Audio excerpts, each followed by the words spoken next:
पुरुषोत्तम मास या फिर अधिक मास 3 साल में एक बार आता है और यह बहुत ही पुण्यदायी होता है क्योंकि यह 3 साल में एक बार आता है। और इस महीने की महात्मा और अध्याय कथा सुनने से सभी दुख और तकलीफ़ों का अंत होता है। इस महीने में किया गया पुण्य, दान, पूजा पाठ सब कुछ कई गुना ज़्यादा फल की प्राप्ति करके जाता है।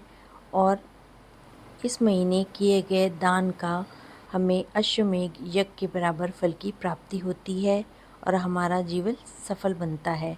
पुरुषोत्तम मास महात्म्य अध्याय 25। राजा दृढ़धनवा ने विनम्र होकर पूछा, हे मुनिवर, व्रत तो हमने सुना पर उसका समापन किस तरह करना चाहिए? वाल्मीकि मुनि बोले, हे राजन, अब मैं तुम्हें पुरुषोत्तम मास के व्रत के समापन अर्थात उद्यापन का पवित्र विधि बताता हूँ। कथा स्वरूप में मैं तुम्हें सुनाता हूँ, जिससे व्रत का पूर्ण फल प्राप्त होता है। मुनि बोले, हे राजन, जब पुरुषोत्तम मास पूर्ण होने को आए तब कृष्ण पक्ष की अष्टमी, नवमी या चतुर्थी तिथि में श्रद्धा और विनय पूर्वक उद्यापन करना चाहिए। और उन्होंने आगे ये भी बताया कि प्रातःकाल उठ के स्नान और नित्य कर्म करके मन को एकाग्र करके भगवान श्री कृष्ण का स्मरण करना चाहिए और फिर अपनी शक्ति के अनुसार ब्राह्मणों को आमंत्रित करके यदि संभव हो सके तो 30 अन्यथा 7 या 5 ब्राह्मण भी पर्याप्त हैं। और मुनि ने विस्तार से समझाते हुए ये भी बताया कि मध्यांत में एक पवित्र मंडल बना के उसके ऊपर 4 कलश स्थापित करें। उस कलशों में भगवान के 4 स्वरूपों वासुदेव, बलराम, प्रद्युम्न और अनिरुद्ध का आवाहन करें। बीच में राधिका सहित पुरुषोत्तम भगवान को स्थापित करके विधि पूर्वक पूजा करें। फिर उन्होंने कहा, वैष्णव आचार्य को सम्मान पूर्वक बैठा के वस्त्र आभूषण अर्पित करें, ब्राह्मणों से जप कराएं और चारों दिशाओं में दीपक जलाएं। इसके बाद श्रद्धा से भगवान को अर्घ्य अर्पित करें। उनके दिव्य स्वरूप का ध्यान करें। श्याम वरण पीताम्बरधारी और हाथ में बंसी धारण किए हुए राधा रानी के साथ विराजमान। राजा यह सब सुन के अत्यंत भाव विभोर हो गए। वाल्मीकि मुनि ने आगे बताया कि पूजन के बाद ब्राह्मणों को भोजन कराना अत्यंत आवश्यक है।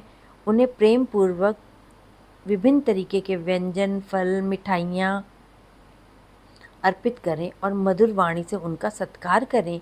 इसके पश्चात दक्षिणा, वस्त्र, गौदान और तांबूल दे के उन्हें प्रसन्न करें। उन्होंने विशेष रूप से बताया, यदि संभव हो तो श्रीमद् भगवद गीता का दान अवश्य करें, क्योंकि यह साक्षात भगवान का स्वरूप माना जाता है। इसका दान करने से अनगिनत पुण्य की प्राप्ति होती है और मनुष्य गोलोक धाम को प्राप्त होता है। फिर वो बोले, पूजा के अंत में भगवान से विनम्रता से क्षमा याचना अवश्य करनी चाहिए कि हे प्रभु, यदि मेरी पूजा में कोई त्रुटि रह गई हो तो कृपा करके उसको पूर्ण करें, मेरे व्रत को स्वीकार करें। भगवान की कृपा से सभी काम पूर्ण हो जाते हैं। उसके बाद ब्राह्मणों को विदा करके उनके परिवार के साथ प्रसाद ग्रहण करना चाहिए। अपने परिवार को साथ में बैठाल के आपको प्रसाद ग्रहण करना है। रात्रि में जागरण करना है, पुनः भगवान का स्मरण और पूजा करनी है। ओम नमो भगवते वासुदेवाय। अंत में वाल्मीकि मुनि ने बताया, हे राजन, जो स्त्री या पुरुष इस प्रकार श्रद्धा और विधि से पुरुषोत्तम मास का उद्यापन करता है, वह जीवन भर सुख, समृद्धि और सौभाग्य की प्राप्ति करता है। उसके सभी पाप नष्ट हो जाते हैं और अंत में वह अपने पूर्वजों सहित भगवान के परम धाम गोलोक को प्राप्त हो जाता है।